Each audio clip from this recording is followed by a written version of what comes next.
Bom, então, boa tarde a todos. Espero que todos estejam bem, aí se cuidando. Então, aqui a gente tem mais um seminário do Grupo Dinâmico Orbital Planetologia. E hoje a gente tem o prazer de ter aqui um colega nosso de longa data, Rodney Gomes, do Observatório Nacional. Alguém bastante experiente e com muito conhecimento para passar aí. Então, lembrando que quem tiver dúvidas, perguntas ou algum comentário, pode ir escrevendo no chat, ou então colocando só que gostaria de fazer uma pergunta, e depois ao final eu chamo a pessoa para fazer as perguntas para o Rodney, ok? Então, tudo pronto aí, Rodney? Na hora que você quiser, com você, fique à Tudo vontade, pronto. por favor. Deixa eu ver aqui.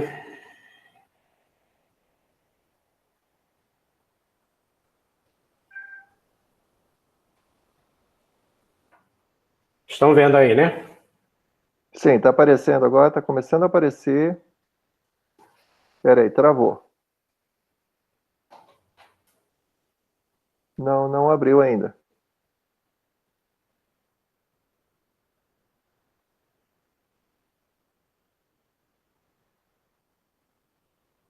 Ainda não?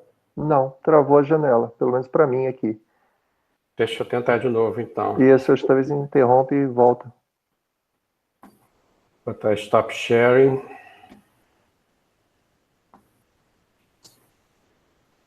Vamos fazer de novo. Apresentar uma janela.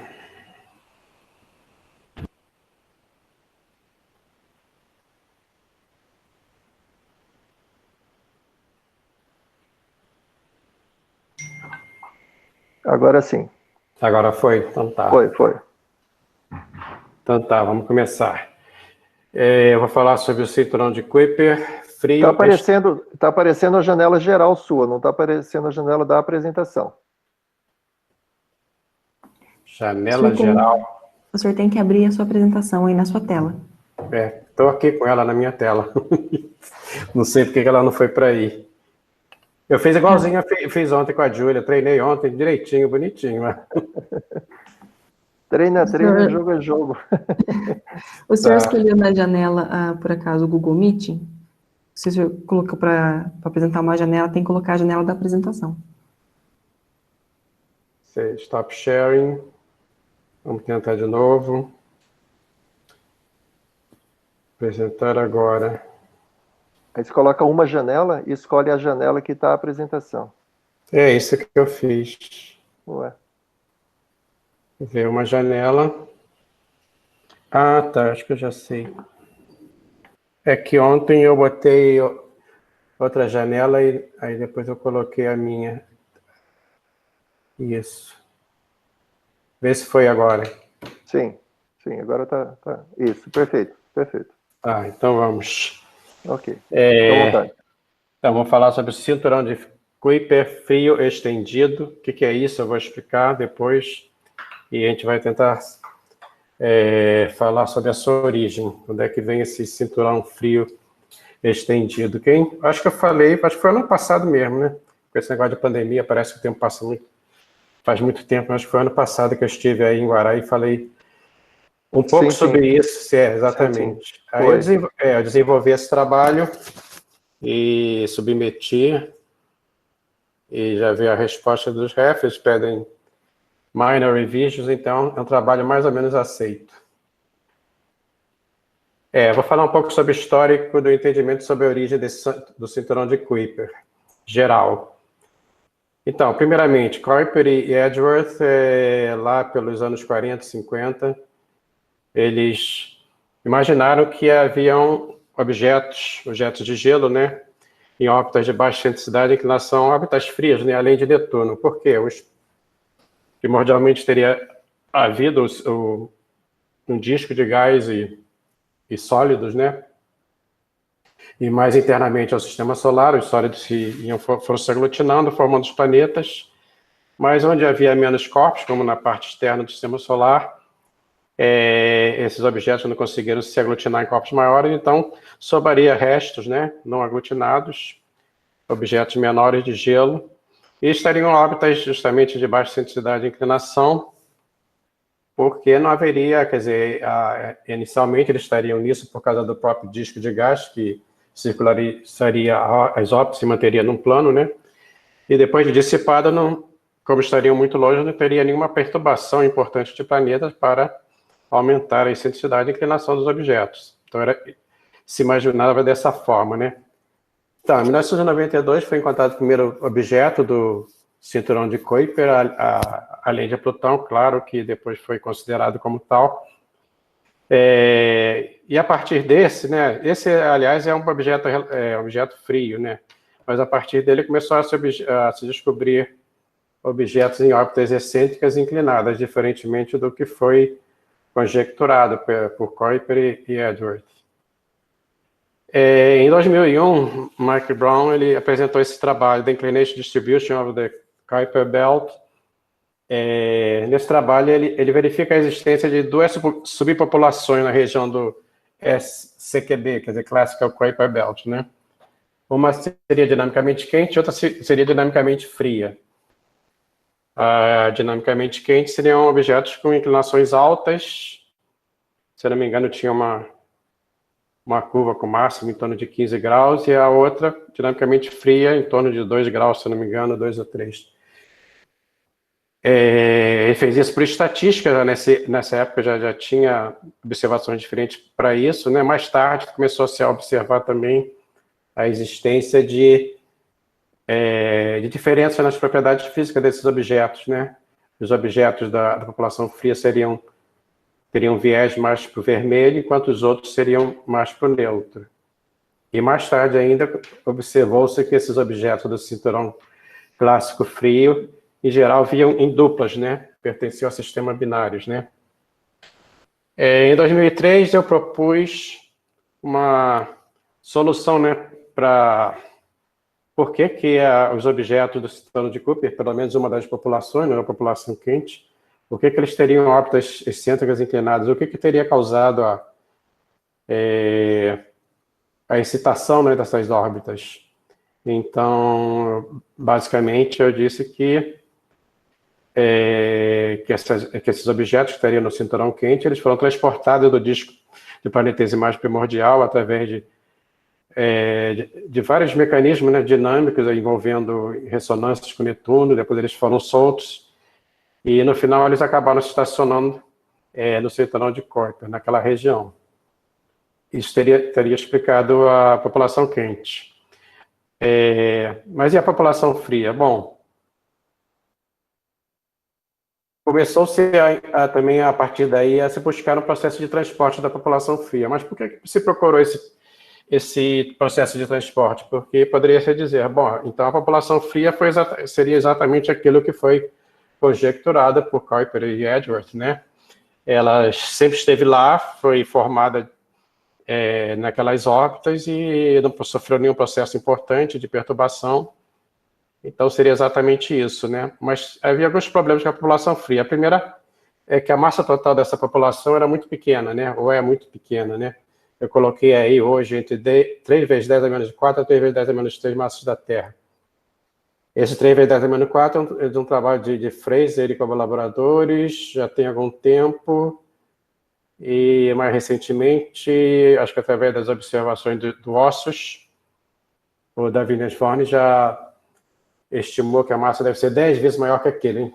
Enfim, eu hoje imagino que deve estar nesse entorno, entre 3 vezes 10 a menos 4 e 3 vezes 10 a menos 3 massas da Terra. De qualquer maneira, é uma massa muito pequena. Então, com essa massa, os modelos de formação de planetesimais, né, os modelos clássicos, não conseguiriam explicar a quantidade não conseguiriam explicar uma quantidade tão pequena de planetesimais, né, de objetos de gênero nessa região, com uma massa tão pequena. Porque para formar os objetos do tamanho que eles são, né, do cinturão de Kuiper, você precisaria de uma massa relativamente grande, né, certamente bem maior que uma massa da Terra. Então, inicialmente teria se formado no cinturão de Kuiper uma massa total de algumas massas da Terra. Então, teria que ter um processo de trituração dessa massa para chegar a essa massa tão pequena como tem hoje. E nenhum desses processos funcionava mesmo antes, quando se imaginava que a massa não seria tão pequena, né? Botei Kenny e Lu, 1999, é um desses trabalhos que eles tentam explicar, mas realmente não é explicado de maneira satisfatória. E outro problema é que, se houvesse uma massa tão grande assim, primordialmente no cinturão de Kuiper, né, o próprio Netuno migraria, né, até o cinturão, destruindo, quer dizer, não só não teria cinturão, como o próprio Netuno não estaria em 30 unidades astronômicas, estaria em 4 unidades astronômicas. Essa questão foi justamente que fez com que se buscasse um mecanismo de transporte também da população fria. Mas o problema é que nenhum mecanismo de transporte da população fria realmente funcionou satisfatoriamente. Eu coloquei aí Leveson et al. 2008, talvez tenha sido o principal trabalho que tenta explicar isso. É um trabalho que foi mais ou menos continuação dos trabalhos básicos do modelo de Nice, em que Leveson e os colaboradores tentaram explicar a população fria como vindo daquela espalhamento primordial, né, do modelo de Nice, em que, na medida que Netuno circularizaria a sua órbita, os objetos, ainda que teriam sido pouco perturbados, ainda com inclinação baixa, seriam, enfim, eles oscilariam em excentricidade, e eventualmente alguns com excentricidade baixa seriam depositados com essa excentricidade quando o Netuno atingisse uma excentricidade baixa. O problema, entre vários problemas, o problema mesmo na época do trabalho é que as excentricidades nunca batiam muito com as excentricidades do próprio cinturão de Kuiper frio, né? Eram sempre um pouco mais altos. Mas a questão que realmente matou esse tipo de mecanismo, né, foi um trabalho de Parker e Cavalas, em 2010, em que eles mostram que o mecanismo propõe, em Leveson et al. 2008, na verdade, por ter muito encontros próximos com Netuno e acabar destruindo os binários. E já nessa época percebia-se que a maioria dos objetos do cinturão de Kuiper frio vinham em pares, né, pertenciam a um sistema binário. Esse tipo de dificuldade de explicação ficou até mais ou menos... eu botei aí 2005, provavelmente esse é o primeiro trabalho, tá? Um dos primeiros que fala da streaming stability. Depois começou a se pensar nisso, realmente na aplicação disso para a formação dos objetos do sistema solar, né? A streaming stability consegue formar objetos grandes assim rapidamente, né? Não passa por aquele estágio de pedregulhos até planetesimais de vários quilômetros, né? Essa era a grande dificuldade que existia nos modelos antigos, né? Já a Stream Stability, que é basicamente pedregulhos que são arrastados pelo arrasto do gás, né? Eles começam a se deslocar para dentro do sistema solar, daí que vem o streaming, né? Na medida que faz isso, acaba encontrando regiões de maior densidade de planetesimais, e isso provoca, aqui e ali, em várias regiões, de maneira aleatória, acaba provocando instabilidades que fazem com que esses pedregulhos rapidamente se coagulem num planetesimal já grande, tá? De vários quilômetros, então de 100 quilômetros. Então, isso teria dado cabo da questão da necessidade de uma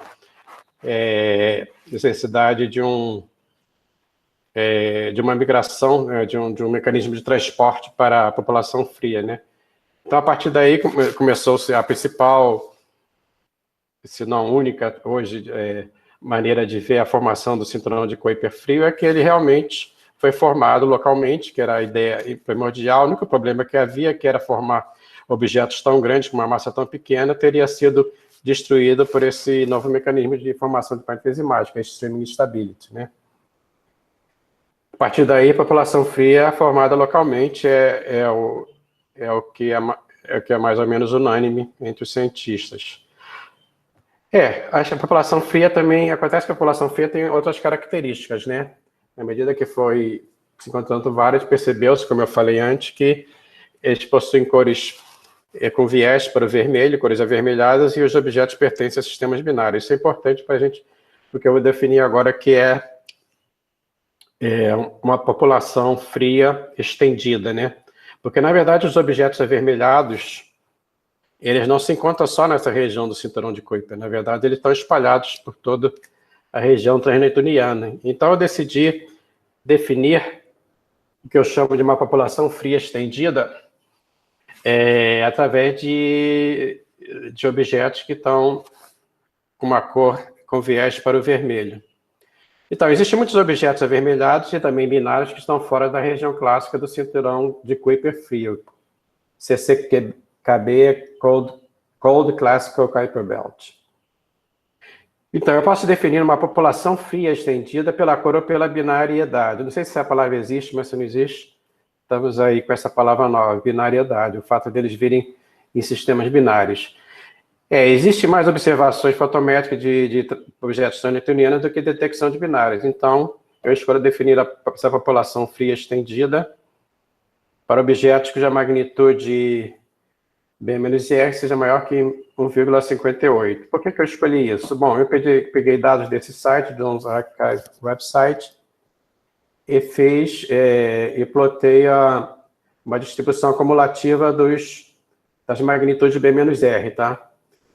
E eu só tive que fazer um corte acima do qual eles seriam os avermelhados, né? Isso é um pouco ad hoc, mas eu escolhi fazendo um balanço entre uma certa quantidade de objetos e ser suficientemente vermelhos, né? O fato é que, quer dizer, não existe um corte entre o vermelho e o não vermelho, né? Então, isso é muito contínuo, né?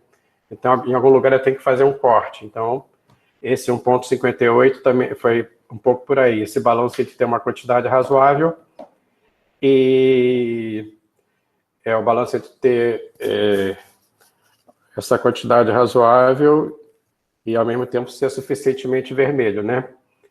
E também, se vocês olharem bem,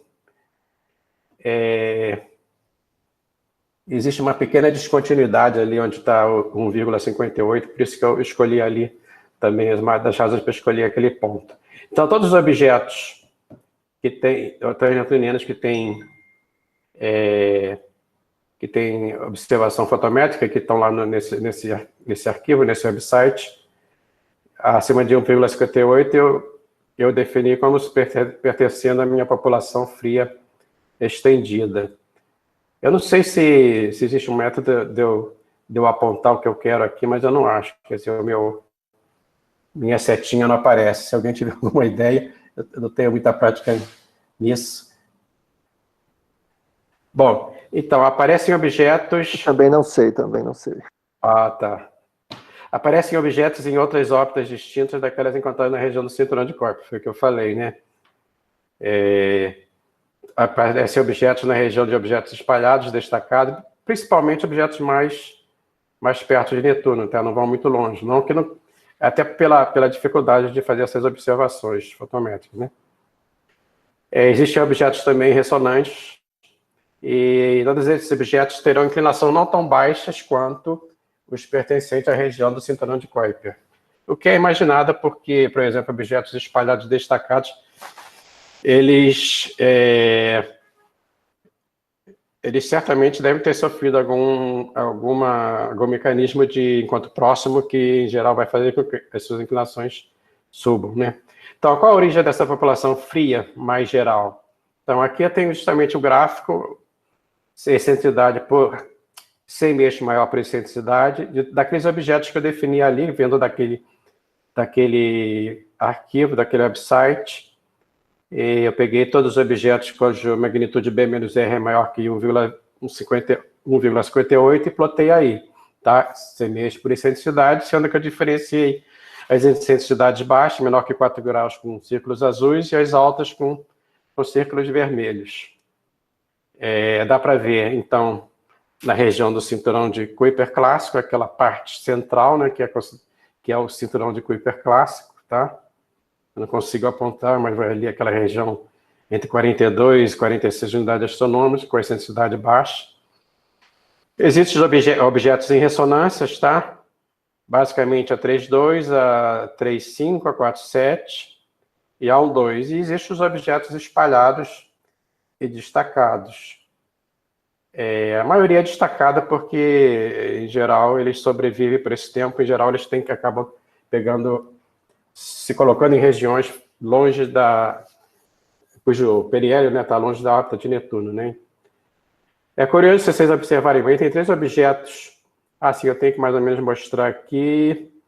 Tem 3 curvas, né? Tem 3 curvas que definem o Q da partícula, a distância periélica, né? A mais em cima é Q igual a 30, no meio Q igual a 35, e embaixo é Q igual a 40. Então, tem uma região ali dos objetos destacados que fica entre Q igual a 35 e Q igual a 40, e que tem pelo menos 3 objetos ali que são de inclinação baixa, né? Esses são objetos muito curiosos, porque como eles conseguiriam ficar ali, né, com uma inclinação baixa? Porque geralmente os processos, né, de resonance sticking e depois ser tirado da ressonância, né, ele em geral envolve ressonância cosar, e em geral eles precisam de ter uma inclinação alta para que isso aconteça, né? Então esses 3 objetos são mais ou menos misteriosos. Então, a minha proposta é para explicar toda essa população estendida. Bom, se a população fria tem uma origem local, de onde vem a sua contraparte estendida, né? Principalmente os objetos espalhados e destacados. É possível transportar uma parte do cinturão de Kuiper clássico frio para outras regiões? Eu diria que não. É difícil, eu não vejo, eu não visualizo, tá? Isso até é uma das razões porque eu proponho o meu modelo. Isso exigiria uma interação de encontro próximo de Netuno com esse cinturão de Kuiper clássico, né, que comprometeria a característica binária do cinturão de Kuiper clássico. Então, a minha proposta é a população fria estendida, né, essa população fria total, teria sido transportada da parte mais externa do disco de planetesimais, que, no entanto, seria truncada em torno de 42 unidades astronômicas, tá? E não onde está hoje, um pouco antes do cinturão atual. Por isso que no meu artigo eu falo que a formação do cinturão de Kuiper estendida para um transporte em um intervalo curto desses objetos, tá? Não é aquele transporte que a gente imagina que vem lá de 30 unidades astronômicas até a região. Ele viria num local que estaria truncado em 42 unidades astronômicas, mais ou menos. Então, alguns processos dinâmicos que eu vou explicar a partir daqui, envolvendo migração residual de Netuno com circularização de sua órbita, seriam responsáveis por formar toda essa população estendida, incluindo o cinturão frio clássico, objetos espalhados destacados e objetos ressonantes. Então, o modelo consiste em quê? Uma integração numérica sintética, feita com o velho Mercury, tá? Mas eu adiciono uma força artificial sobre os planetas, induzindo migração.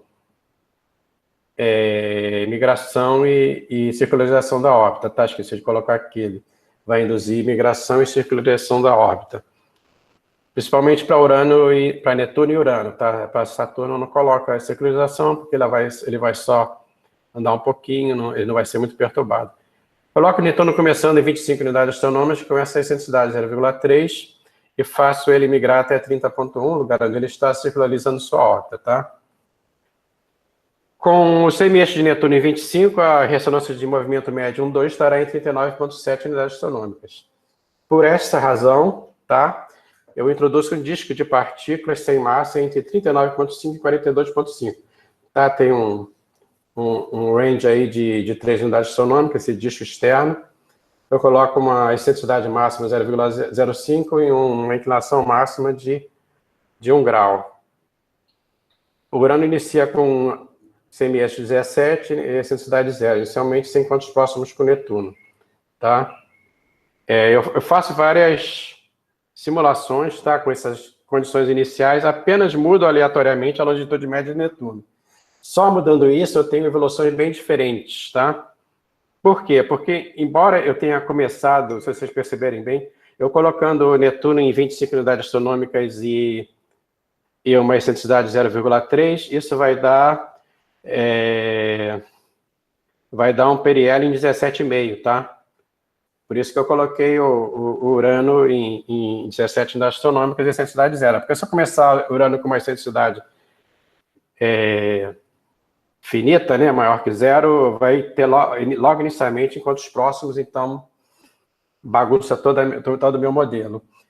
Então a ideia por isso que eu começo com Netuno igual a 17, Netuno 17 unidades astronômicas e excentricidade 0. Eu fui perguntar, mas isso não é fora da realidade? Não tanto, por quê? Porque na medida que começa a integração, a excentricidade de Netuno vai naturalmente aumentar, tá? E, na verdade, o que acontece em modelos reais é que as excentricidades, tá? Na verdade, depois dos encontros próximos dos planetas, elas ficam altas, mas vão oscilando entre valores mais altos e valores mais baixos. Então, acho que isso me possibilita começar Urano igual a 0, tá?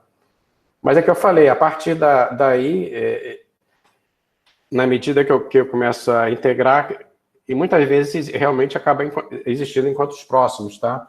Entre Urano e Netuno, e em muitos dos casos, um deles vai embora, eu não considero essas integrações. As integrações que acabam mais ou menos direitinho, nos lugares certos, essas eu considero, tá?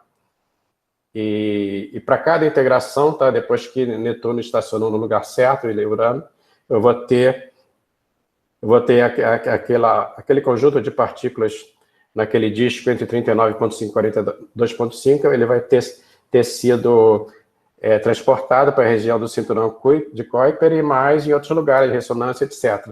É isso que eu vou mostrar a partir daqui. Bom, aqui é só um exemplo de uma evolução de Netuno em semi-eixo maior e excentricidade, tá? Vindo desse modelo sintético que eu fiz, tá? As simulações que deram certo mais ou menos seguem esse caráter, mas mudam em alguns detalhes envolvendo a própria excentricidade e o semi-eixo também, tá? Então, aqui no final, alguns resultados que eu achei mais interessantes, mas tem mais de 4 resultados, tá? Que poderiam ser aproveitados. O que são esses resultados? Então, estou plotando aqui. Eu fiz essas integrações aqui, né? Foi até 5 milhões de anos, esse final de migração, né?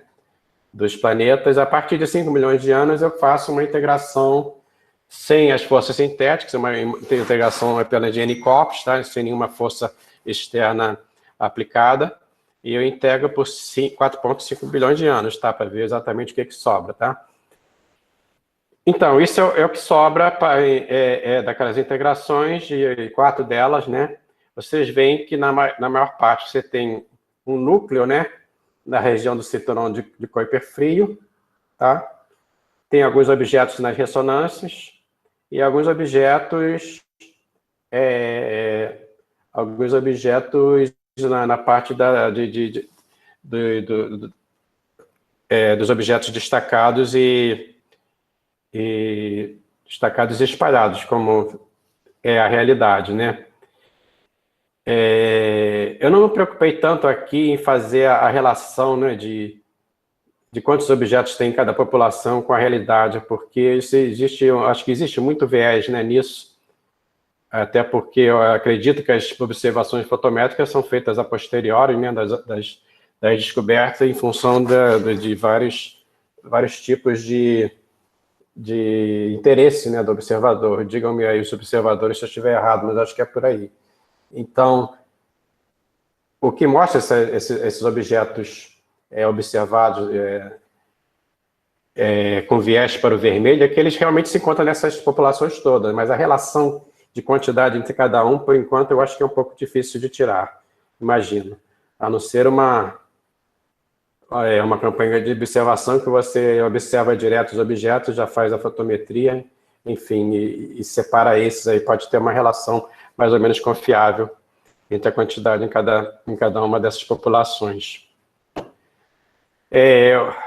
Uma coisa que eu fiz, tá? Eu mostro aqui que, então, meu disco de planetesimais sem massa original, ele foi considerado inicialmente entre 39,5 e 42,5 unidades astronômicas. Mas a pergunta, a borda do disco precisa estar em 42,5? Eu acredito que não, tá? Esse Essa figura maior, na verdade, é a repetição dessa figura anterior, tá? Essa figura aqui vai ser repetida várias vezes. Eu vou botar aqui nesse cantinho, embaixo à esquerda. Então, essa figura aqui maior é a reprodução da figura anterior, painel A. Dá para ver ali o painel A, né? Em cima e à esquerda. Só que eu fiz o seguinte, o que eu acrescentei? O vermelho e azul aqui não tem nada a ver com inclinação, tá? O vermelho e azul aqui nessa figura maior tem a ver com o seguinte... o total vermelho mais azul é exatamente o que está na figura menor ali, no painel A da figura esquerda. E os vermelhos são os objetos que foram iniciados em até 41,5 unidades astronômicas, tá? Se vocês compararem o vermelho com o azul, vai ver que o formato total, a cara total dessa figura não muda se eu colocando em 42,5 ou 41,5 das astronômicas. Quer dizer, é uma coisa que eu posso brincar um pouco com esse limite desse disco externo, né? Coloquei aqui Kernel, né? Existe uma ideia que existe naquela região própria do cinturão de Kuiper clássico frio, existe ali o que chama de um kernel, né? Um centro, né, de objetos, um lugar que tem mais objetos que por fora, né? Aí eu fiz o que eu fiz? Eu fiz um histograma, tá? Da distribuição dos semi-eixos relativo a cada uma daquelas figuras ali do lado esquerdo, tá? Eu repeti novamente aquela figura básica, tá? E a figura grande justamente são os histogramas dos semi-eixos relativo a cada quadradinho ali à esquerda, tá? Então, A, B, B, etc. O que se observa aí, assim, os pontilhados são a distribuição real, tá? O que se observa mais ou menos aí é que sempre tem mais ou menos um pico, talvez, com exceção do A, que ele tem um platô bem grande, entre 43 e 45, mas nos outros casos, em geral, tem um pico, né? Um pico de semi-eixo, que eu chamaria que seria um kernel formado, tá? Essa é a única questão que eu submeti esse artigo, já tive as respostas, que um dos revisores falou, não, mas o kernel não é só semi-eixo, tem excentricidade e inclinação. Realmente, eu tenho que dar uma olhada nisso, se tem alguma relação, ou simplesmente tirar. Mas, de qualquer forma, em relação a semi-eixo, você pode imaginar que tem um pico, tá? Existe um certo pico nesse tipo de integração, tá? Nesse tipo de modelo, certo pico existe um intervalo de semi-eixo em que há um máximo de distribuição de objetos. Então, agora vamos falar do mecanismo. Eu só mostrei que foram implantados, né, vários objetos partindo daquele disco primordial, tá, externo, e que eles foram implantados tanto no cinturão clássico de Kuiper, como em regiões ressonantes, como em objetos destacados, né? Mas que mecanismo aconteceu para que isso acontecesse? Qual foi o mecanismo que foi usado, enfim? Então, esse aqui seria o mecanismo principal para implantar objetos daquele disco dos planetesimais mais externos, entre 39,5 e 42,5 unidades astronômicas, né? Para transportar dali até o cinturão de Kuiper clássico. Como é que isso foi feito? Na medida que Netuno começa a evoluir, eu escolhi, de certa maneira, aquele disco externo de propósito para ele começar a capturar os objetos de ressonância 1,2. Então, na medida que Netuno começa a evoluir, ele captura vários objetos na sua ressonância 1,2. Só que, como ele tem uma excentricidade alta, Netuno, não as partículas inicialmente, ele captura preferencialmente, quase que totalmente, em ressonância com rotação, tá? Aquele ângulo de corrotação que é visto ali no painel acima e à esquerda, 2 lambda da partícula menos o lambda do planeta, do Netuno, né? Menos o π de Netuno, né? Então, aquele é um ângulo de corrotação. Então, logo de cara, a partícula é capturada nessa ressonância de corrotação com Netuno. Ali em cima à direita, você vê a evolução do semi-eixo maior da partícula. Como ela é capturada, ela corre junto com o Netuno, tá? Ela vai subindo junto, tá? Até que ela é colocada ali naquela região ali, um pouco acima de 44 unidades astronômicas.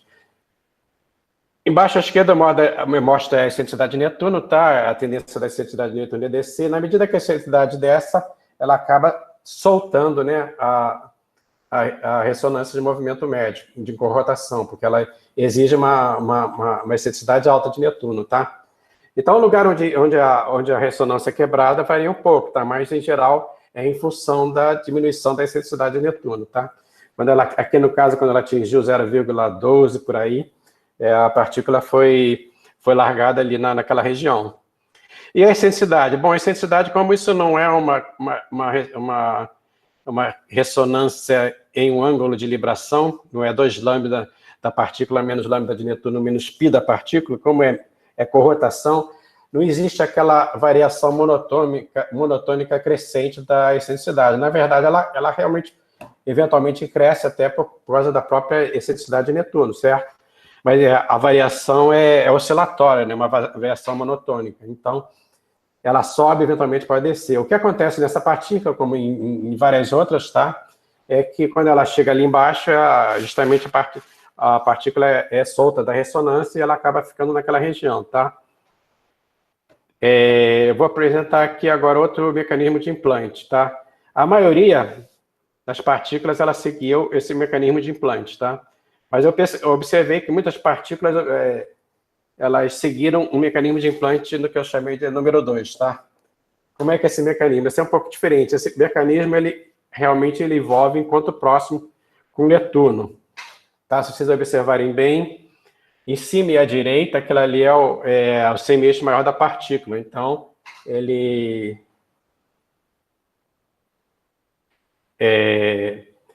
em torno de 0,2 milhões de anos, né?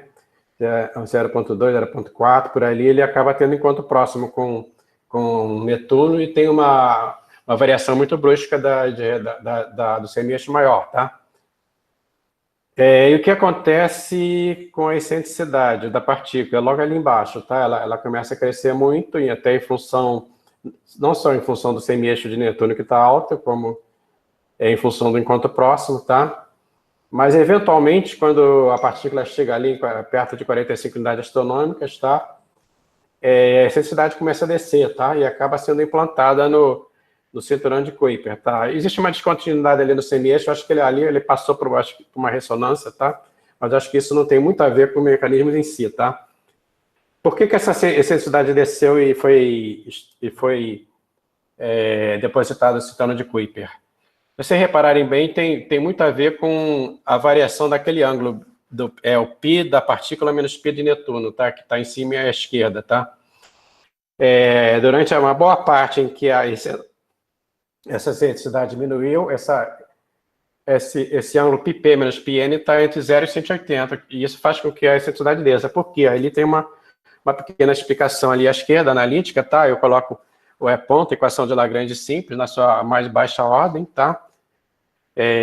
A função perturbadora R grande, também na sua função perturbadora, no caso secular, na sua mais baixa ordem, que vai ser função de cosseno de π da partícula menos π de Netuno, tá?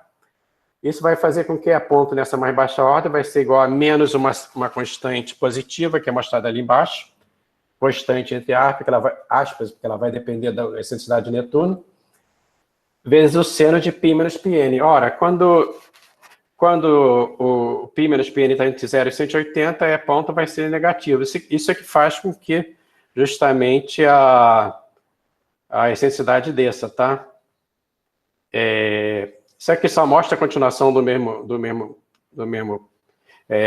integração, tá? Eu mostro aqui à direita, à esquerda está a repetição da figura anterior, e à direita eu mostro a continuação daquela figura em πp menos πn e na excentricidade da partícula, o que mostra que quando Netuno se afasta da partícula, né, porque a sua excentricidade desce, ele acaba ficando longe, o ângulo πp menos πn começa realmente a oscilar rapidamente, e a excentricidade, quando está nesse nível baixo, começa também a oscilar em torno daquele valor baixo, tá? Isso significa realmente um depósito naquela região. Bom, uma pergunta que vem nesse segundo mecanismo, como tem um encontro próximo com Netuno, nós não vamos perder essa binariedade, esses objetos que estariam naturalmente pertencendo a sistemas binários, e esses sistemas binários não vão ser destruídos por esse mecanismo, já que tem encontro próximo com Netuno, e esse foi o que Parker e Cabras mostraram naquele artigo. Bom, o que eu fiz? Bem, primeiro, realmente o principal mecanismo, talvez em torno de 70%, depende da integração, alguns é em torno de 70% e outros vão até 90%. O principal mecanismo de implante realmente é aquele primeiro que envolve a ressonância com rotação, etc. Mas eu estudei em particular esse segundo mecanismo para ver durante quanto tempo e quão perto esses objetos ficam de Netuno, tá? E o que eu coloquei aqui na figura grande à direita, tá? É a repetição da figura esquerda, painel A, é o que está em cima, e painel B também é o que está embaixo, tá? Foram duas escolhidas que foram as extremas, tá? No painel A, eu repito que está na figura de cima, grande, eu repito que está em cima do painel A à esquerda, tá? Só que eu me centralizei na parte do cinturão clássico mesmo, tá? E a única coisa que eu acrescentei foram esses pontos, esses círculos pretos, tá? Esses círculos pretos que significam partículas que estiveram por algum tempo a uma distância menor que 2 unidades astronômicas de Netuno, tá? Tem em cima e tem embaixo. Eu, de cima, eu acho que esses pretos não chegam a 5% do total, quer dizer, chegam em torno disso, e embaixo talvez em torno de 30%. Mas, além disso, quer dizer, também não é certo que essas partículas, esses objetos pretos, círculos pretos, realmente tenham perdido seu caráter binário. Por quê? Porque eles ficam abaixo apenas de 2 unidades astronômicas, tá? A maioria nem chega a cruzar a órbita de Netuno, tá? Isso é um encontro próximo muito rápido, tá? E não muito profundo, tanto que eles realmente eles avançam muito pouco em semi-eixo, tá? Eu não fui a fundo para pesquisar se esses encontros próximos iam destruir a binariedade ou não, mas o fato é que, se você comparar esses encontros próximos com aqueles do artigo de Parker e Cavela, eles são muito menos profundos e por muito menos tempo do que aqueles do artigo. Então, eu acho bastante provável, isso aí tem que ser estudado com mais profundidade, que mesmo esses objetos circulares, esses objetos pretos que eu coloquei aí, dentro desse mecanismo 2, é muito provável que uma boa parte deles, se não todos, não tenham perdido seu caráter binário. Talvez o que tenha acontecido, talvez, seja uma expansão da órbita binária, tá? Mas isso ainda convém ser estudado mais. Qual o mecanismo de depósito, então, agora saindo dos objetos frios, né, dos objetos do cinturão clássico frio, qual o mecanismo de depósito dos objetos como objetos destacados, tá? Isso é mais ou menos fácil de explicar. Isso é exatamente igual ao mecanismo 2 dos objetos do cinturão de Kuiper, que foram depositados no cinturão de Kuiper clássico, tá? Apenas que, nesse caso, os encontros próximos de Netuno são mais profundos, tá? Porque eles têm que ser mandados um pouco para mais longe. Então, o que está mais ou menos aqui descrito nessa figura é a mesma ideia. Em cima e à esquerda eu tenho o π da partícula menos π de Netuno. Em cima à direita é a variação do semi-eixo da partícula, em que você vê uma variação brusca, tá? Em torno de 0,5 milhões de anos. Tá? Aí foi um encontro próximo. Aliás, eu coloquei pontilhado, tá? Linhas verticais pontilhadas, justamente a região onde o periélio da partícula está aquém do afélio de Netuno. Então, é uma região de potencial enquanto próximo com Netuno, tá? E realmente acontece. Mas depois, quando ele escapa, até porque Netuno tem a sua órbita circularizada, o que acontece depois é que a própria excentricidade, você vê no painel de baixo à direita, né, a própria excentricidade começa a descer pelo mesmo mecanismo anterior, tá? Porque tem o πp menos πn mais ou menos entre 0 e 180, tá? Tem um pico ali que vai um pouco acima de 180, mas isso não influencia muito. Eu mostro também a inclinação para mostrar que esse processo não influi muito na inclinação, mas eventualmente aquele encontro próximo pode aumentar a inclinação de alguns, como realmente se observa inclinações altas nesses objetos avermelhados destacados, né? Aqui eu mostro de maneira geral esse tipo de mecanismo, tá? O que eu plotei aqui? É a evolução de 3 elementos, o conjunto de elementos orbitais. No painel de cima eu tenho π da partícula menos π de Netuno. Que partículas são essas? São várias. São todas as partículas que naquele painel em cima e à esquerda foram depositadas como objetos destacados depois daquela integração sintética, tá? Então, eu vejo que partículas foram essas e faço a evolução delas em πp menos πn, QP menos QN, ou seja, o periélio da partícula menos o afélio de Netuno, e embaixo só o periélio da partícula. Ou seja, enquanto o π da partícula menos π de Netuno está entre 0 e 180 até 0,5 milhões de anos, um pouco mais talvez, você tem uma diminuição da excentricidade, né, como a gente viu ali naquela equação, que equivale a um aumento do periélio, como está lá embaixo. E também um aumento da diferença entre o periélio da partícula e o afélio de Netuno, até porque, além do aumento do periélio da partícula, a excentricidade de Netuno também desce, o que faz com que o afélio também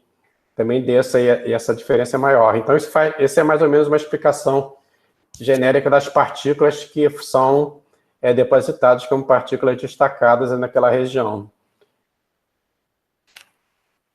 Os objetos destacados pedem sua binariedade. Eu fiz uma coisa aqui semelhante ao que eu fiz no caso do mecanismo 2 para implantar no cinturão de Kuiper clássico. Só que eu plotei aqui nesse gráfico maior o que? Isso também se refere ao gráfico em cima e à esquerda, que eu tomei mais ou menos como padrão. Em cima o painel A da figurinha ali à esquerda, tá? Então, isso aqui é a distribuição, tá? Um histograma da distribuição das partículas que foram depositadas, tá? Naquela região dos objetos destacados, e a quantidade delas que tiveram uma distância aquém do que está ali no eixo do X, tá? Aquém de 0,3, 0,2, 0,1, tá? Ou seja, se compararmos isso com o trabalho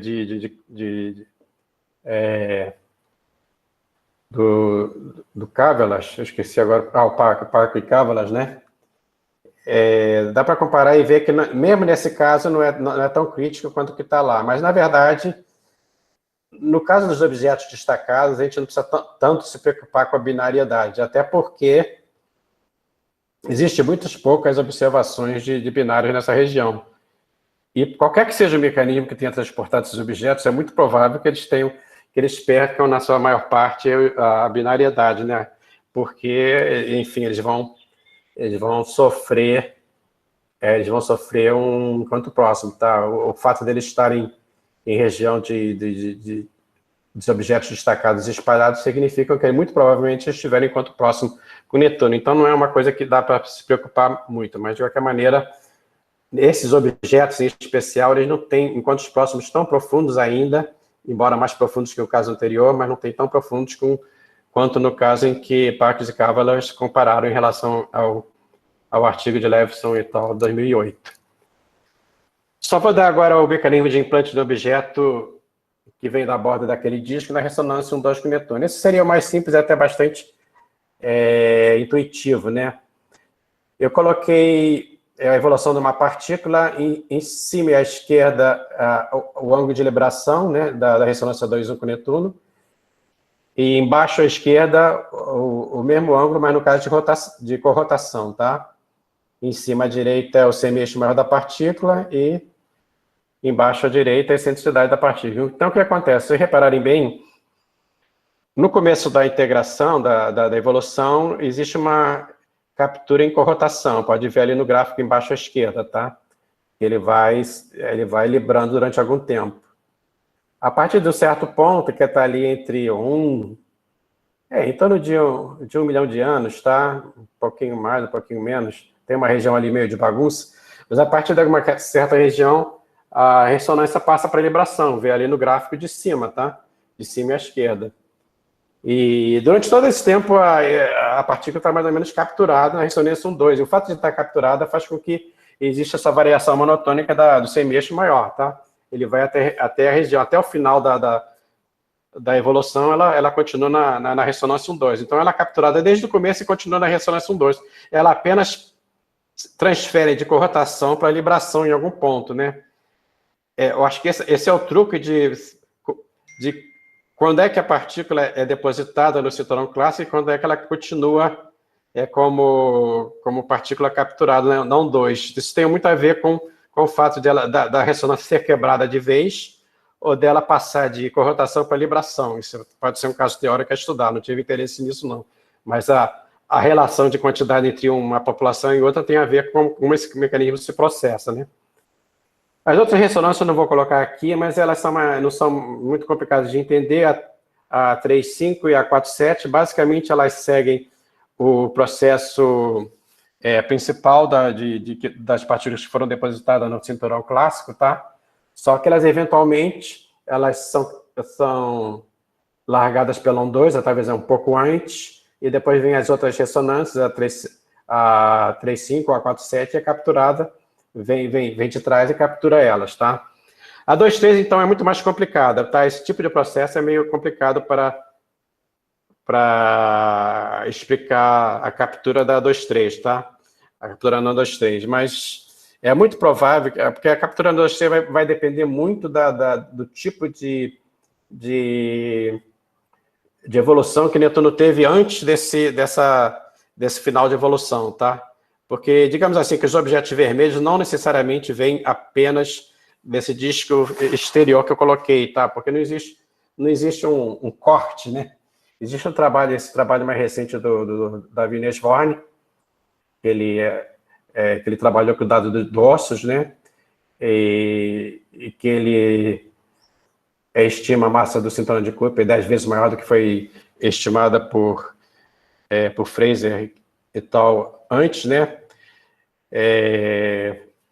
Então, nesse artigo, além da massa, tá? Que eles determinam... Agora eu perdi o fio da meada. Bom, depois se eu lembrar eu falo com vocês. Mas eles também determinam outra coisa... Eu estava falando ainda há pouco, né? Então, Você estava falando do limite do disco, até onde vai. Exatamente, isso. Ele é um trabalho que eles querem ver de onde é que vem a população quente e frio. Ele quebra em 35 unidades astronômicas. Abaixo de 35, ele diz que são os objetos neutros, né? E acima de 35 seriam os vermelhos, né? Então, onde exatamente começa um e acaba outro, a gente não sabe, até porque realmente não existe esse limite, tá? Imagino que as planetesimais vão mudando de cor de maneira contínua e não de maneira abrupta, né? Bom, para finalizar, espero que não tenha passado muito do tempo. Tá tudo muito bem, muito bom, muito bonito, mas a pergunta esse modelo realmente foi muito artificial, quer dizer, eu estava imaginando como é que tem que ser a evolução de Netuno, basicamente, para que eu possa conseguir ter objetos no cinturão clássico em todas aquelas outras regiões, tá? Eu construí um modelo muito em função disso. Mas a pergunta que se faz, né, será que uma integração numérica normal, quer dizer, que simularia a realidade, né, do modelo de Nice, né, será que ela conseguiria reproduzir esse tipo de modelo que eu construí, né, de maneira sintética? Então, eu fiz várias integrações clássicas, tipo Nice, né, com 4 planetas e 5 planetas, tá? Com um disco de planetesimais externo, perturbando as condições iniciais estão aqui à esquerda, tá? O disco de planetesimais começa logo depois do último planeta, vai até 39,5. Por que 39,5? Porque é ali onde começa o outro, tá? E uma massa entre 25 e 40 massas da Terra, tá? Eu fiz tudo meio aleatório para ter vários tipos de evolução, né? Por que eu coloquei um disco até 39,5? Existe aí uma sintonia fina, né? Por um lado, eu não quero botar um disco muito, muito longe, porque Netuno pode, como eu falei, migrar direto, né? o fato de você botar um disco até 39,5, quer dizer, até 40, digamos assim, unidade astronômica, não quer dizer que Netuno vai migrar até lá. Isso depende de várias coisas. Uma das coisas é a massa total, tá? E a outra é o tipo de modelo, tá? No modelo clássico, tá? Que Netuno migra de maneira suave, e isso acontece com mais frequência. Quando é um tipo modelo de início, em que os planetas espalham as partículas imediatamente, isso não acontece tanto assim, tá? Então, não é tão estranho colocar um disco até 39,5, tanto que realmente teve muitas integrações em que Netuno parou até antes de 30 unidades astronômicas, tá? Mas eu preciso colocar Netuno preciso colocar um disco até não necessariamente até essa distância, até agora estou começando a fazer outros testes, que depois eu conto. Mas eu preciso colocar um disco além de 30 unidades astronômicas, por quê? Porque basicamente o que eu quero reproduzir é o que está ali no gráfico ali à direita, o que está em azul claro, tá? O ciano. O que está em azul claro e ciano é a minha evolução sintética, tá? Em semi-eixo e excentricidade, tá?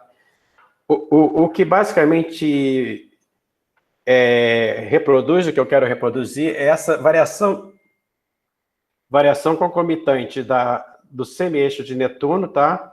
Ao mesmo tempo em que a excentricidade cai. Quer dizer, a excentricidade cai, mas o semi-eixo de Netuno vai aumentando devagarzinho, tá? Se eu não tiver partículas, se eu não tiver massa, né? Planetesimais com massa depois de 30 unidades astronômicas, isso significa que quando Netuno estiver excêntrico, o seu afélio vai cruzar uma região sem massa, ou pobre de massa, tá? O disco em si faz com que o Netuno circularize, mas onde está o disco, ou perto do afélio ou perto do periélio, significa fazer com que ele migre para dentro, para fora, ou praticamente no meio, tá?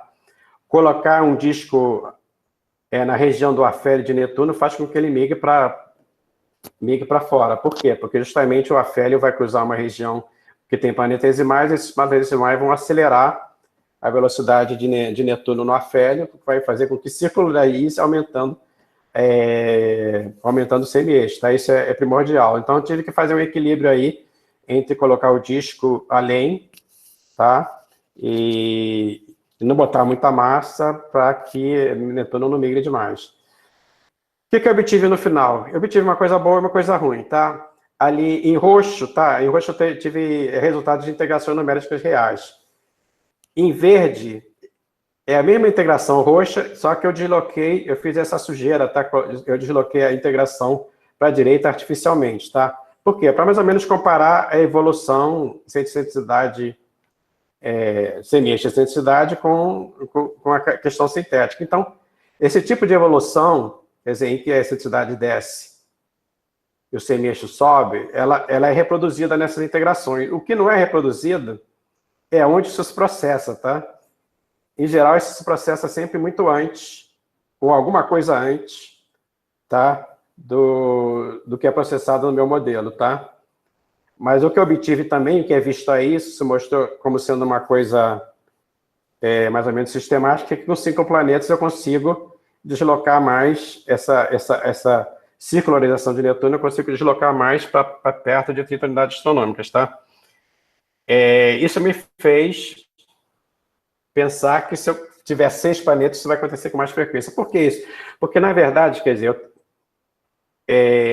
os planetas precisam estar próximos, porque eu quero um modelo de Nice em que há aqueles encontros, é o modelo de Nice clássico, não é aquele novo que tem encontro próximo, mas Netuno dispara logo no início, que é o modelo que é mais explorado pelo David Nesborn, tá? Esse é o modelo clássico em que os planetas realmente atingem a necessidade muito grande, tá? Para que eu tenha isso, os planetas têm que estar mais ou menos perto, tá? Bom, Júpiter não pode estar muito longe de onde ele está hoje, tá? Porque ele é um planeta que migra muito pouco, tá? Então, em função da posição de Júpiter e dessas ressonâncias iniciais, que os planetas têm que estar próximos, eu tenho a distância do último planeta. E eu vi que onde está esse último planeta, tá? Tem muito a ver com, na média, onde é que o último planeta vai circularizar, tá? E por isso que se eu boto 6 planetas, o último planeta vai estar ainda além do último planeta no caso de 5 e está além do último planeta no caso de 4. Então, hoje eu estou fazendo integrações numéricas com 6 planetas e eu realmente estou obtendo situações melhores, tá? Talvez eu reproduza um caso bem interessante, tá? Mas eu estou fazendo isso. Eu não vou, provavelmente isso não vai entrar nesse artigo, porque os revisores já praticamente aceitaram como está, então talvez isso faça parte de uma continuação. E, finalmente, isso aqui é o gráfico, assim, né, nesses casos, assim, não sei se eu falei que eu coloco não falei não, mas além desse disco de planetesimais que perturba os planetas, sim, eu fiz a integração numérica dessa forma, e os melhores casos eu introduzi o disco de planetesimais sem massa, tá? Que nem no caso sintético, e rodei novamente, quer dizer, eu guardei as coordenadas para fazer uma integração sintética, exatamente como foi as integrações anteriores, tá? E aí, esse é um caso, provavelmente, que se refere àqueles 5 planetas ali embaixo, tá? O que esse gráfico diz, tá? Aqueles pontinhos bem pequenininhos cor-de-rosa seriam as coordenadas iniciais, tá? E o que isso aí é fazendo o deslocamento. Fazendo o deslocamento. Eu estou usando... isso é como se tivesse sido o sintético, só agora não é o sintético, agora é o real, tá?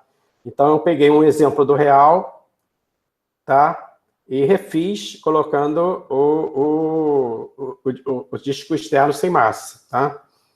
E refiz ele. Provavelmente esse que eu refiz, eu acho que é o que está... esse exemplo aqui de baixo, tá? Esse rostinho embaixo, tá? E o que acontece? Sim, os círculos maiores é o clássico, tá? Os azuis são os frios, são os menor que 5 graus, e os vermelhos maior que 5 graus, tá? Então, você vê que acontece, na média, a mesma coisa, só que o problema mais é o deslocamento dos objetos, tá? Ele é bom, mas nem tão bom, tá? Ele é bom porque, realmente, eu obtenho... sim, tem que falar uma coisa antes, tá? Porque isso é exatamente o resultado em 50 milhões de anos. Tudo isso vai limpar muito se eu estender por 4,5 bilhões de anos que eu não fiz, tá? Muitos desses objetos vermelhos que têm excentricidades maiores vão ser limpos, tá? Mas, nesse caso, eu obtenho basicamente minha parte fria na região do cinturão de Kuiper, tá? Eu obtenho objetos nas ressonâncias e aquela parte destacada também, eu achei muito interessante. A grande diferença é que o meu cinturão de Kuiper clássico está muito deslocado para a esquerda, ou está deslocado para a esquerda, tá? Isso é uma dificuldade também que eu vou ter que...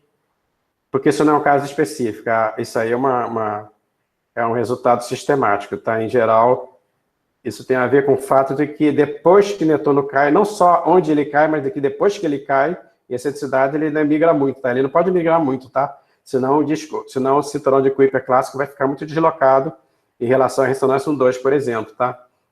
Então, eu tenho que ver como isso. Eu acho que na ressonância, com 6 planetas e trabalhando com o disco trabalhando um pouco melhor, acho que eu posso diminuir um pouco a massa do disco externo, sem estragar muito a circularização final, tá?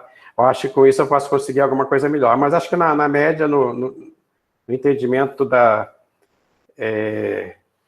questão em si, eu acho que esse exemplo está bem interessante, até pelo fato de vir de uma integração numérica real, né? Eu boto aqui modelo com 6 planetas em função do que eu acabei de falar, né? Que eu estou agora examinando isso. E para finalizar conclusões, então, eu propus um modelo que propõe explicar a origem comum não só do cinturão de Kuiper clássico, tá? Frio, mas também outros transneutonianos que são avermelhados, tá? Que são distribuídos fora dessa região do cinturão de Kuiper. Pelo meu modelo, esse cinturão de Kuiper frio, ele viria de um disco externo, mas que é truncado em torno de 42 unidades astronômicas, tá? Eu vi que eu posso brincar um pouco com esse limite externo, tá? Não precisa ser exatamente aí. E com uma massa inicialmente em torno de 20 a 100 vezes maior que a massa atual do cinturão de Kuiper. Por quê? Porque uma coisa que eu não falei durante a apresentação, mas a quantidade de planetesimais que é depositado naquela parte fria do cinturão de Kuiper, em geral, é em torno de 1 a 5%, tá? 1 a 5% das partículas totais. Então, a região onde teria sido formada a maior parte desses objetos vermelhos, ela seria 20 a 100 vezes mais massiva. Isso pode ser interessante pelo fato de que talvez esse stream instability, embora seja muito promissor, talvez ela não consiga realmente explicar uma massa tão pequena ali no cinturão de Kuiper. Não posso adiantar sobre isso. Eu tenho reparado que a gente que fala que sim, o Davi Nesvorn é um grande defensor, e isso não pode sim, mas acho que não tem nenhum trabalho que realmente mostre que isso possa ser possível. E há outros que acham que isso não está totalmente provado. Então, eu coloco uma facilitação no caso de se realmente ser necessário, né? Isso levaria uma exigência extrema sobre o stream instability, né? Bom, o modelo proposto também preserva a maior parte dos binários do cinturão de Kuiper clássico, tá?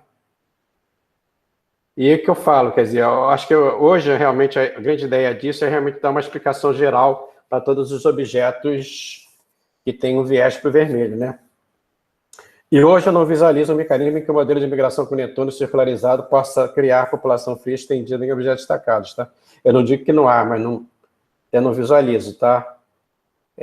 Talvez eu faça algum trabalho continuando isso em função dessa questão, ou talvez eu me junto com o Davi Nesvorn, que tem uma quantidade enorme de dados de integrações desse outro modelo dele, que Netuno migra uma grande parte já circularizado, tá? Então, mas hoje realmente eu não visualizo um mecanismo que possa explicar esses objetos destacados frios e com uma inclinação bastante baixa, tá? Então, esse é um trabalho que eu pretendo fazer no futuro, tá? E eu acho que é só. Obrigado. Estou pronto para perguntas. Desculpa se eu passei um pouco aí do tempo. Não, tá ok, Rodney. Obrigado pela apresentação, bem didática.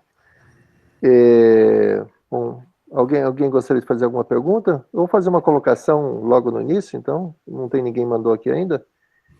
Com relação você, em um momento você falou que tem problemas observacionais, né, para você inferir aí a parcela que é de objetos avermelhados, né, nessa região, para você poder comparar ou ter uma estatística, né? Sei. Isso deve ser resolvido com dados do LSST? Eu acho que sim, o LST acho que é a minha panaceia universal da astronomia, né? Observacional, mas eu não tenho certeza, né? Mas, enfim, que a ideia que eu tenho, me corrija se eu estiver errado, é que ele vai varrer, não sei se o céu inteiro, mas uma quantidade enorme do céu, uma certa profundidade. Então, você vai, de certa forma, descobrir objetos em todas as regiões.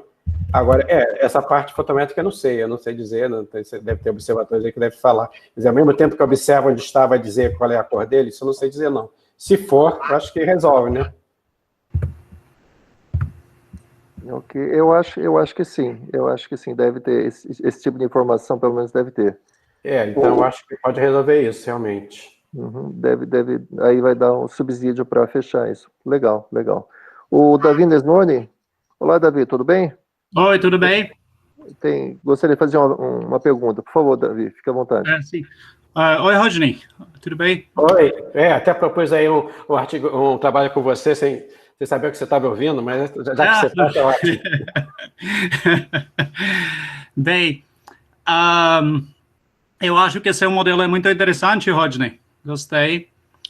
E realmente acho que é uma boa explicação para esses objetos avermelhados espalhados. Eu tenho dois comentários e uma pergunta, mas vou falar rapidinho, tá? Primeiro que existiu o artigo do Wong and Brown, 2017, não sei se você conhece esse artigo, sobre a distribuição bimodal dos cores no cinturão de Kuiper. Eles olham objetos um pouco menores e veem que lá a distribuição é um pouco mais bimodal do que você mostrou no seu gráfico, onde tem essa curva contínua. Então, dá uma olhada nesse artigo. Eu acho que muda alguma coisa, mas é interessante que objetos pequenos no cinturão de Kuiper mostram mais bimodalidade dos cores do que os objetos grandes. Não sei por quê. Segundo, uma coisa que você quase falou, mas não falou, que a streaming instability, ela cria muitos binários, sempre. É um fato bem básico, porque os nuvens de pedrinhas que a streaming instability cria, essa nuvem tem rotação, e não tem como formar o objeto solitário a partir daquela nuvem que se forma para preservar o momento angular, é um binário. Então, isso é uma grande vantagem da streaming instability, que ela cria muitos binários, e esses binários têm mesma massa, são bem separados, bem parecidos daqueles que se observam no cinturão de Kuiper. A pergunta que eu tenho é, você tem esse disco que termina em 42,5 unidades astronômicas, né? Sim. Eu não entendi qual é a vantagem de terminar o disco lá, porque se o disco foi até lá, não terminou em 30, terminou talvez em 42,5, mas talvez continuava até na região dos objetos frios. Aí, então, qual é a vantagem do modelo onde o disco realmente termina em 42,5? Se o disco continuou até 43, 44, 45, e lá os objetos são misturados, daqueles que se formaram lá em 45 e aqueles eram espalhados, seria possível que o disco realmente não terminou em 42,5? Isso eu até coloco no meu artigo no finalzinho, que esse modelo não é incompatível com o modelo em que alguns objetos também teriam sido formados localmente, tá? Ele não é incompatível, mas digamos que não é necessário. E se tiver alguma dificuldade, aí você é o defensor do Stream Stability, mas se aparecer alguma dificuldade em explicar uma massa tão pequena no cinturão de Kuiper, tá? No clássico, frio, aí o fato de vir de uma região um pouco mais massiva, de 20 a 100 vezes, estaria explicando isso. Se não, realmente pode ter... Aí, dizer onde é que para tem muito a ver, talvez, com no futuro saber comparar a quantidade de objetos em cada subpopulação, né? Porque desse disco mais externo, você vai ter uma certa fração como destacado, uma certa fração no cinturão de Kuiper, né? Se no futuro mostrar que essa relação já bate, aí você não vai querer botar mais partículas ali localmente, né? Se faltar objetos do cinturão de Kuiper, depois dessa comparação, aí seria interessante colocar. Então, não é incompatível, mas não é necessário. Pode, no futuro, a gente ver como é que isso vai se mostrar, né? Porque até se o disco continuou além de 42,5, não muda muita coisa no seu modelo, né? Porque ainda você vai criar objetos espalhados, avermelhados, a partir daqueles discos externos, que tinha mais massa, mas poderia ser que os clássicos frios ainda são mais locais do que formalmente o seu modelo mostraria.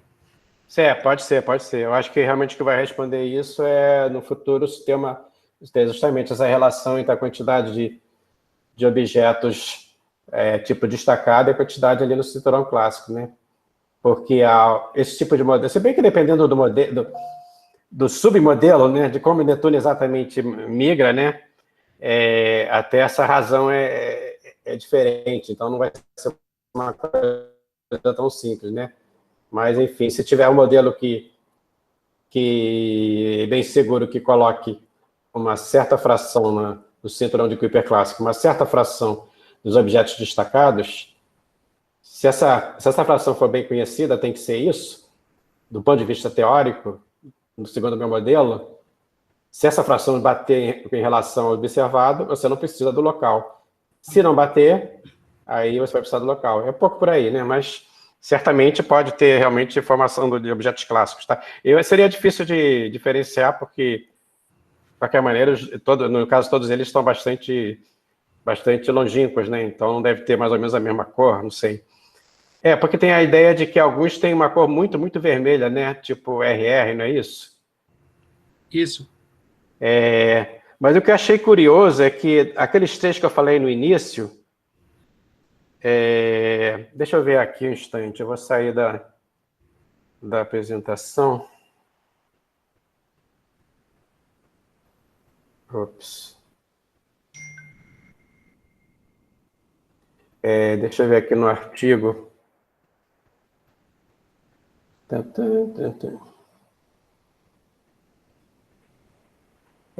Os três objetos, os três objetos que eu mostrei no começo, que são objetos avermelhados, destacados e com inclinação baixa, menor que, não sei se é menor que 5 ou 4, eles têm o B-R entre 1,75 e 1,97.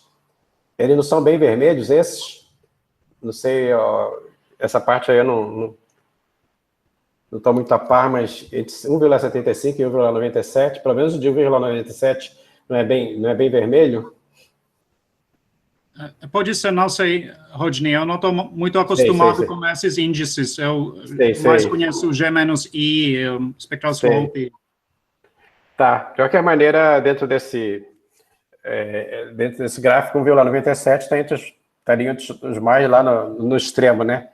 Tem outro fato curioso que o Wesley Fraser publicou em 2017, e agora ele tem mais dados sobre este assunto, que ele, lá no cinturão frio clássico, existem vários binários que são azulados.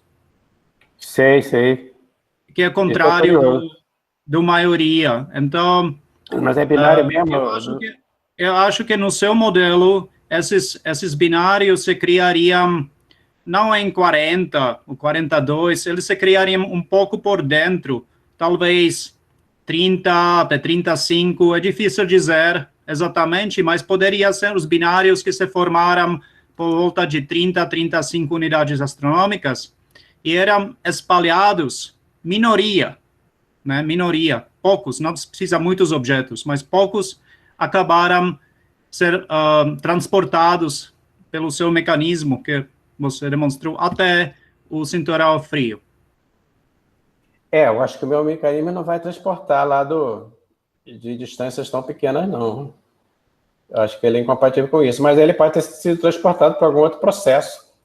Aquele segundo processo que envolve alguns encontros com Netuno, eu já dei olhada nisso e, na verdade, acontece. Não é que é transporte sem encontros, acontecem poucos encontros com Netuno. Sei. Mas esses encontros não são suficientemente próximos para destruir os binários. Então, mesmo esses encontros do modelo, digamos, de formação da população quente, existe um range aí de profundidade de encontro, né? Exatamente. Então, esses devem ser justamente desse tipo. Porque se eles são binários e azuis, eles vieram da região mais interior do disco do planetesimais, ao mesmo tempo em que não sofreram encontros próximos, né? Então, tem que ser um modelo desse tipo, né? Eles foram espalhados, mas de maneira suave. Pode ter sido um monte de encontros leves, né? Pode ser por aí, realmente. Tá bom. Obrigado. Nada. Eu que agradeço. Obrigado, Davi. Rafael Ribeiro quer fazer uma pergunta? Olá, boa tarde a todos. Professor Rodney, excelente apresentação, excelente trabalho. Eu só tenho uma pergunta em relação a você mostrou que esses mecanismos de ressonância de corrotação e os outros mecanismos também de captura, né, para produzir esse disco de Kuiper estendido são bem eficientes. Considerando o modelo de migração em que Netuno está em de alta centricidade, decaindo, né, migrando e decaindo essa centricidade. Aí você também comparou, né, com evoluções reais do modelo de início e em excentricidade semi-eixo maior, certo? A minha pergunta é, se outros efeitos que acontecem, né, na evolução de Netuno, como devido aos planetesimais ser do tamanho de Plutão, que gera a migração granular de Netuno, E também em relação à precessão, tem um trabalho do Constantin que mostra que a precessão de Netuno, que também pode ser causada pela interação.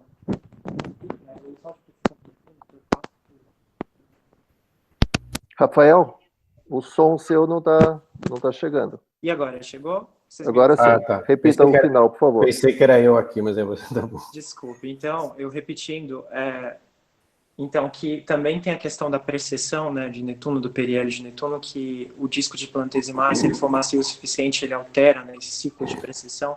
Se esses dois efeitos, se a migração granular de Netuno e a precessão lenta que acontece, podem deixar esse processo menos eficiente, né, de captura em corrotação e ressonância de movimento médio. Não sei se eu fui claro com a pergunta. Não sei se isso vai influenciar muito, não. O que é importante nesse processo realmente onde a gente tem que supor um modelo de início clássico, tá, em que os planetas têm as densidades bastante aumentadas, mas em que Netuno, porque esses planetas eventualmente vão ser circularizados, tá? Então, Netuno tem que ser circularizado com uma certa variação positiva do semestre maior, numa certa região também. Isso é um pouco fino, tá? É basicamente isso que valida o modelo, tá? Não pode sair muito dessas condições. A questão de ser mais ou menos granulado, eu acho que não. Enfim, o modelo que eu usei, o sintético é contínuo, né? Mas depois eu usei um modelo real e aconteceu uma coisa semelhante, tá? Então, eu acho que a granular... se não vai sair essa palavra. O aspecto granular não vai influenciar no modelo em si. Eu acho que não é essa coisa importante, não. Tá, Rafael? Deu para responder? Obrigado, respondeu sim. Uma coisa que o Davi trouxe aí para a gente é se o modelo de streaming stability ele produz bastante binário naturalmente, é um processo bem eficiente de binário, então para eliminar uma taxa, né, desses objetos binários, não seria interessante que esses objetos sofressem um certo grau de encontros próximos com Netuno? Sim, pelo que eu estou entendendo hoje, né, é assim, os objetos que a gente encontra hoje, né, os objetos de gelos, os antigos planetesimais, se dividem em objetos binários e objetos não binários. Os binários são os originais, tá? São aqueles que não sofreram nenhuma perturbação forte, né? Nenhuma perturbação importante, tá? Seria a relíquia, né, do sistema solar original, né? E os outros já não, né? Não sei se tem alguma coisa intermediária, talvez o Davi saiba responder, né? Alguns objetos... porque existem distâncias... Objeto intermediário seria o tal que New Horizons observou, sei. que é binário de contato. Então, é bem intermediário entre planetesimal solitário e um binário mais... mas eu falo mais da distância dos binários também, né? Quer dizer, existem distâncias variáveis, não existe? E isso, o próprio Stream Stability explica várias distâncias? Ou... Sim, na verdade, eu passei a maioria desse ano trabalhando nisso, e a gente submeteu o artigo onde a gente pegou as simulações hidrodinâmicas da streaming instability. Não existe palavra em português para isso, né? Instabilidade... De corrente, corrente. Eu já vi uma palavra melhor, mas não lembro não. Já vi uma palavra aqui. Mas tá bom, se você lembra, fala. E então a gente pega essas simulações não têm suficiente resolução para criar os planetesimais. Então a gente pega todos os sólidos que são criados nas nuvens individuais e a gente coloca isso num integrador chamado Pecke-de-Graph, que é um pouco mais eficiente do que integradores normais. Então a gente consegue integrar de ordem de 1 milhão de partículas lá. E a gente continua a integração agora sem gás, porque o gás não está importante, mas inclui colisões e acreção. E aí a gente observa que pelo menos 50% das nuvens criadas pela instabilidade criam os binários. Para o resto, 50% ou menos, a gente não tem suficiente resolução para gerar objetos como o Aracot. A gente precisaria muita resolução na integração numérica para criar os binários muito próximos. Entendi. E então, no momento, a gente só consegue determinar que pelo menos 50% das nuvens criaria os binários com várias separações, porque algumas nuvens giram mais rápido, aquelas têm mais momento angular, e vão criar o binário mais separado. E realmente acontece isso na simulação. Outros têm menos rotação e criam os binários que são menos separados. Então, tem toda essa variedade e na verdade, tem uma boa... se você compara as separações geradas pela simulação com separações observadas, tá batendo bastante bem. Tá correspondendo bastante bem. E para responder a pergunta do Rafael, bem, o cinturão clássico frio tem fração dos binários pelo menos 30%, mas talvez muito mais, porque os binários mais próximos não são detectados pelo Hubble Space Telescope. Mas lá no cinturão quente, onde a maioria dos objetos vem do disco interno, mais a contribuição do mecanismo do Hodgkin, sabe? Lá, bastante os binários não sobrevivem, não só por encontros com o Netuno, mas também por causa das colisões. Aquele disco interno tinha muito mais massa e aconteceu muito mais colisões lá. E essas colisões podem facilmente destruir os binários. Então, sim, você acha que a maioria dos objetos primordiais eram binários, mas depois depende da população, como o Rodney falou, ou sobrevivem ou não sobrevivem. E isso corresponde bem da ocorrência dos binários no cinturão de Kuiper. Muito obrigado, Davi. Muito obrigado, professor Rodney, por responder essa pergunta. Ok, obrigado, Rafael. Alguém mais tem alguma pergunta, algum comentário, fazer alguma colocação?